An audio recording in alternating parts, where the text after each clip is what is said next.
Donc maintenant, on va voir comment on fait une offre irrésistible. Oh yeah! Vous savez, il y a des blocs, vous avez déjà lu une page de vente et vous la lisez et à la fin vous vous dites putain mais il me le faut ce produit. Ouais. Il me le faut, j'en ai besoin. C'est important.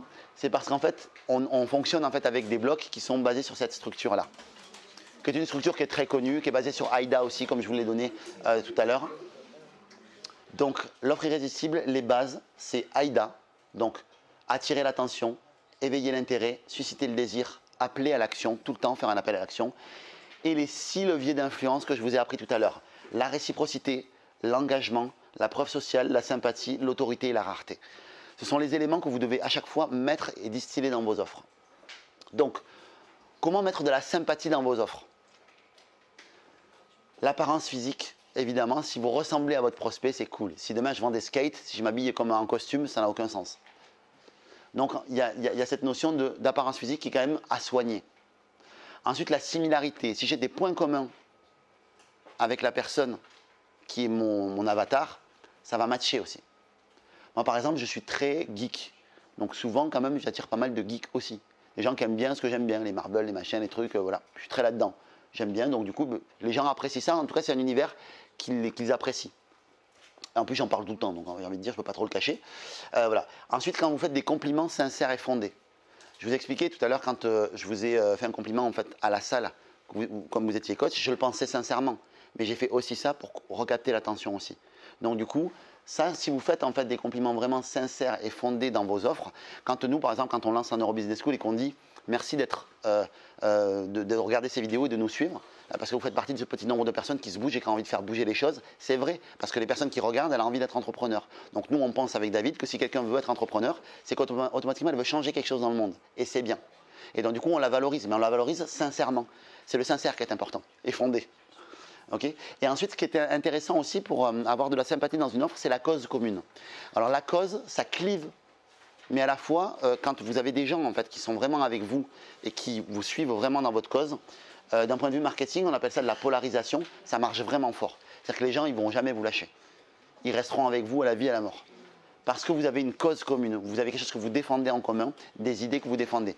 Je ne vous invite pas à faire de la politique, mais une cause importante pour vous qui vous touche vraiment et sincèrement, je pense que vous pouvez en parler. C'est quelque chose qui peut peut-être polariser, mais qui peut être bien pour votre marketing. Ok, donc voilà pour la sympathie que je n'avais pas détouré tout à l'heure. Donc, première chose, promesse. On l'a vu tout à l'heure, résultat, rêve, transformation. Et une description dans la vraie vie. C'est quelle est la description, quelle est la douleur que la personne a dans sa vraie vie. Voilà. C'est, par exemple, si on prend l'exemple de la NBS, on va dire, aujourd'hui, en fait, on va cibler par exemple les personnes qui sont en transition professionnelle ou personnes qui se questionnent. On va dire, ben, aujourd'hui, peut-être que vous êtes dans votre boulot, en fait, ça se passe plutôt pas mal dans votre travail. Voilà, vous avez tout ce qu'il vous faut et pourtant, en fait, vous sentez qu'il y a un vide. Vous avez cet élan et envie en fait, d'aller ailleurs. Vous avez envie de vous lancer et pourtant, en fait, vous ne passez pas vraiment à l'action parce que vous ne savez pas comment faire et ce n'est pas de votre faute. C'est normal parce qu'aujourd'hui, la société vous maintient là-dedans. On peut mettre des chiffres, on peut mettre des statistiques à l'intérieur. D'ailleurs, on en a là-dessus. Et donc, du coup, en fait, c'est très difficile en fait, aujourd'hui de sortir de la boîte et de sortir de la matrice quelque part. Et vous allez adorer ce que vous allez regarder dans ces vidéos parce que c'est exactement ce qu'on va vous expliquer. Comment sortir de la boîte aussi. Et on va parler à chacun de nos avatars comme ça en lui faisant une description qui lui correspond vraiment. Donc on va faire une description pour quelqu'un qui est en transition, une description pour quelqu'un qui est en poste actuellement et qui est en questionnement professionnel, pour les coachs, pour les thérapeutes, pour les personnes qui sont dans la relation d'aide. On va faire en fait des descriptions comme ça. Donc on va parler à 2-3 avatars dans le lancement. Après ça c'est la complexité du lancement, c'est un niveau supérieur quand même. Hein. Mais voilà, en tout cas sachez qu'on peut le faire. Ensuite, structure de produits et offres. Ce qui est bien c'est d'expliquer aux gens qu'est-ce qu'il va y avoir comme avantage, donc on appelle ça aussi des puces promesses, dans leur programme. Dans le programme que vous allez faire, quels sont les avantages? Donc la structure, la durée, le format, les leviers. Le format, c'est ce qu'on a vu quand on parlait tout à l'heure de... Voilà. Quand on veut créer de la valeur dans une formation ou dans un produit qu'on vend sur Internet, on a plusieurs manières de d'apporter de la valeur à ce programme-là. On peut avoir l'e-formation, donc la partie vraiment vente en ligne de formation. On peut avoir les webinaires, donc un contact direct avec le formateur via des webinaires à qui on peut poser des questions. Donc ça, c'est de la valeur supplémentaire. Le groupe Facebook, par exemple. Donc je crée un groupe Facebook pour animer ma communauté. Donc ça, c'est intéressant aussi. Mais encore une fois, ça coûte de l'argent et c'est de l'investissement aussi parce qu'il y a de la modération à faire. Il faut y être. En tout cas dessus, donc c'est du temps, mais c'est de la valeur du coup. Il y a un live, si vous faites un atelier, si vous faites un séminaire, ben, du coup il y a un live qui peut... Et vous pouvez avoir également du coaching direct, également de prévu dans vos offres. Tout ça, ça apporte de la valeur. Et donc du coup, quand on parle de format, c'est expliquer en fait à votre client quel est le format. Qu'est-ce que vous allez trouver comme format. Bonus ensuite. Quels sont les bonus que vous allez pouvoir mettre dans vos offres. Alors c'est pas mal que vous ayez des bonus qui soient complémentaires à votre offre. Et je vous invite même à avoir un bonus qui soit complémentaire à votre offre une fois que le client aura atteint le résultat de la promesse de votre offre. Ça va? Oui. C'est beau? Ça va? Non, en fait, votre offre, elle va promettre un résultat. Par exemple, si Betty en fait, se lançait dans le fitness, par exemple, tu pourrais faire un truc pour perdre de poids, par exemple. Ou par exemple, psychoneuronutrition, par exemple. Prenons l'exemple de David.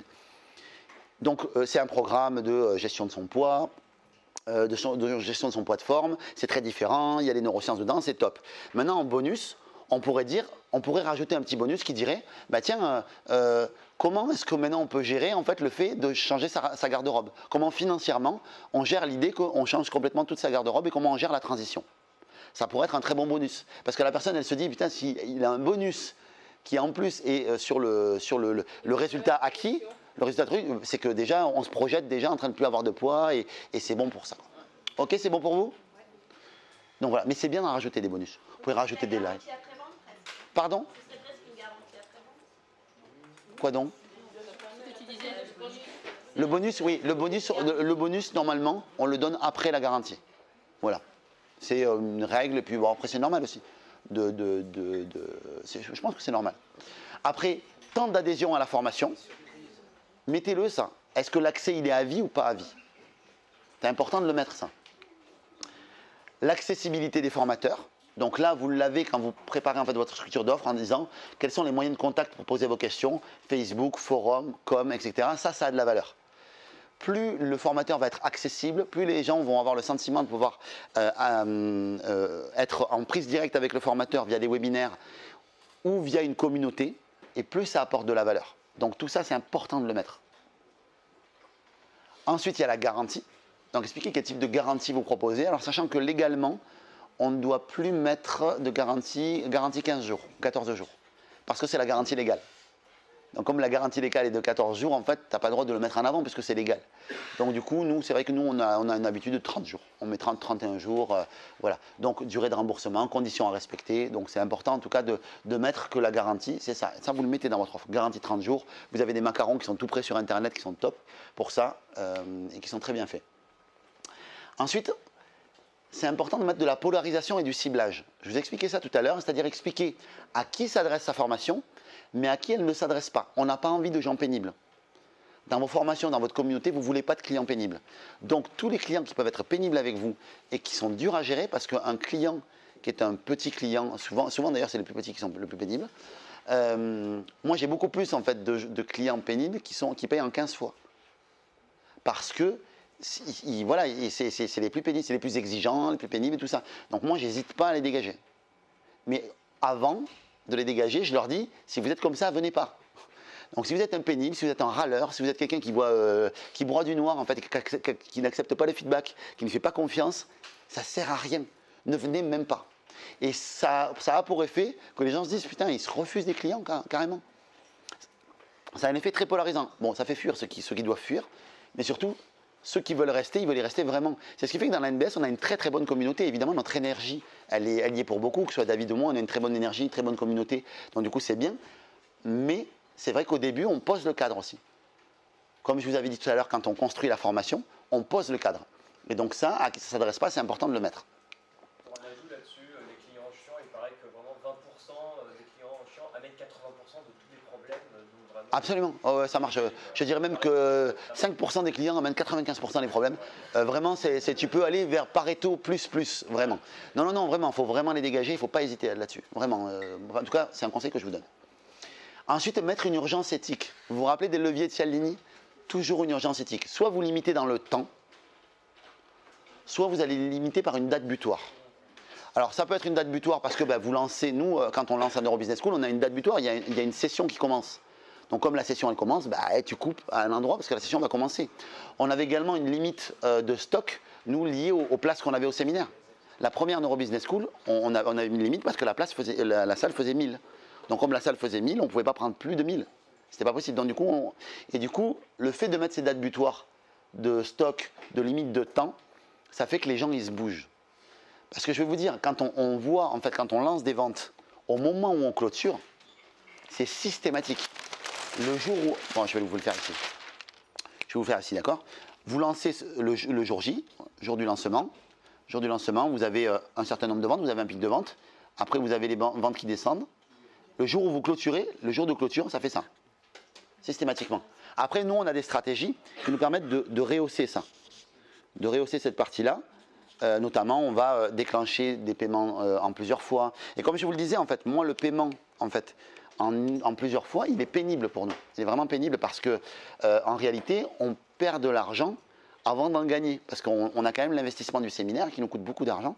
Et du coup, ça, c'est un peu pénible. Donc, du coup, on préfère valoriser les gens qui payent en premier. Donc, du coup, on va peut-être enlever certains bonus, en garder certains. Voilà. En tout cas, on est dans cette dynamique de vouloir récompenser du plus possible les gens qui payent en premier et en une fois. Donc, on va leur donner une place privilégiée au séminaire, en VIP. On va les valoriser pour que on les inciter à acheter en une fois. Et après, voilà, on a nos stratégies en fait pour essayer de maintenir, mais quand même la courbe reste celle-là. Ça reste celle-là, ça envoie. Comme ça. Ok, donc urgence éthique.